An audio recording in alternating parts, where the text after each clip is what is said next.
when I'm not perfecting my solo new age loop station show for the road.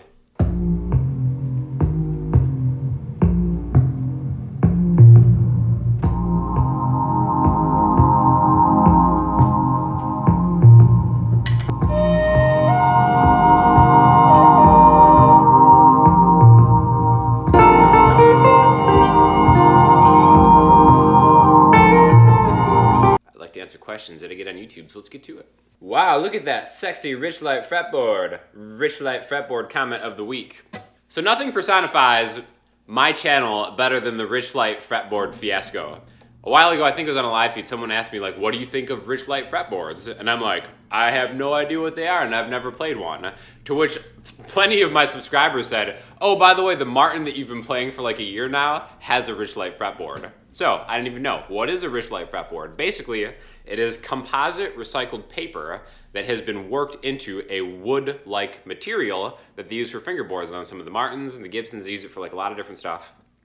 And apparently it has like the same density as ebony, and dark ebony is harder to find these days. So this is kind of like a sustainable new development, newish development in guitar making and other building and stuff like that.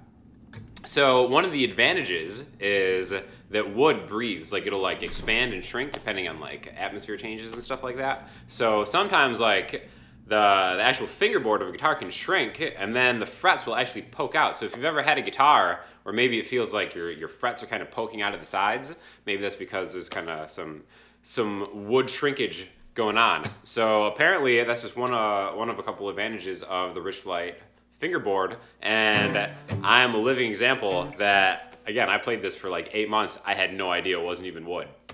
So my thoughts on the Richlite fingerboard is that it fooled me. Hey Sean, like to know what kind of practice schedule do you prefer? 1, practicing every technique every day, or 2, focusing on a technique for 1 month or a week. I've heard from people with different thoughts. Like to know, how do you plan a most efficient practice schedule? Thank you as always.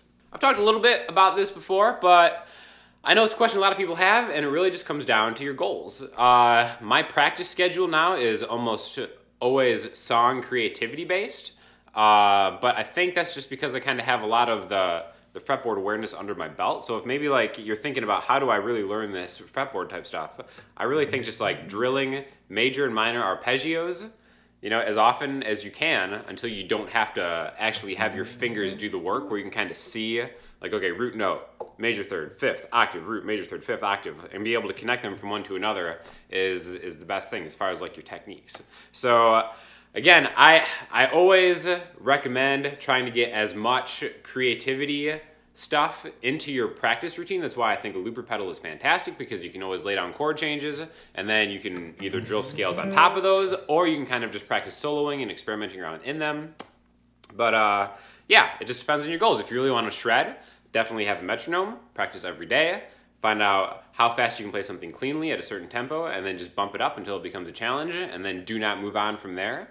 But if you're more of like a singer-songwriter, just kind of focus on maybe playing songs that you like and thoughtfully dissecting what you like about them, and then just trying to make your own stuff.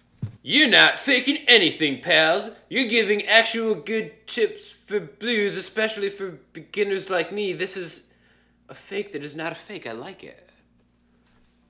So this is the not salty blues comment of the week. Piano lesson for dumb and lazy people. That's more like it with a solid elitist piano player comment of the week. I guess, you know, dumb, lazy people, beginners, interchangeable, whatever. Hi Sean, starting to record some songs I have written and am just plugging my electric guitar into my computer through an audio interface and recording through my DAW. Am I missing anything by not recording through a mic placed by an amp? Talked about this a little bit before too, but I really think that software emulations for guitar stuff has come a long way, but it's still not quite there yet. There's just something to the actual feeling of playing through an electric guitar and like an analog setup and an amp, even if there's digital pedals involved, just kind of having something live where it's not going through a computer. I think there's a couple things that like have to do with that. Part of it is I feel like the way that maybe audio interfaces work, they kind of compress a directing guitar signal a little more than I like, which is why I think it sounds great with time-based effects, like any kind of software time-based effect, you know, delay, reverb, phaser, stuff like that. I think actually sounds pretty good and almost just as good as anything else, especially single notes at a time. I do feel like it struggles a little bit where it's trying to capture like a full-bodied chord, or maybe there's like 6 different notes coming in at the same time. I kind of think the direct-in stuff doesn't really replicate that as well as just miking up an amplifier will. But then also you can't really say enough about how the actual setup that you're using is affecting your performance as an actual player. And I know for a fact that I always kind of feel a performance a little bit more if I'm going through an amp than if I'm going direct in and just kind of listening in headphones or even through, you know, like good monitor speakers. There is a difference. So to me, that's the difference. It just affects my personal performance. Again, you can get incredible results, but I do feel that like a lot of the stuff that I know a lot of YouTube guitar players use when they go direct in with even like the best amp simulation stuff, it always sounds a little, I don't want to say lifeless, but I mean that's kind of like the closest to what I'm thinking of, over compressed or something. It doesn't always sound the same, and I do kind of feel like I can tell a difference between something that's mic'd up and something that's not mic'd up. But again, as far as just the convenience of it is fantastic, and it's so much better, and you know, you can get great results from it. So whatever works for you, just keep doing it. I'm addicted to major 7 chords. How do you use them effectively by not overusing them in acoustic interpretations? Sincerely, Captain Major 7 Everywhere.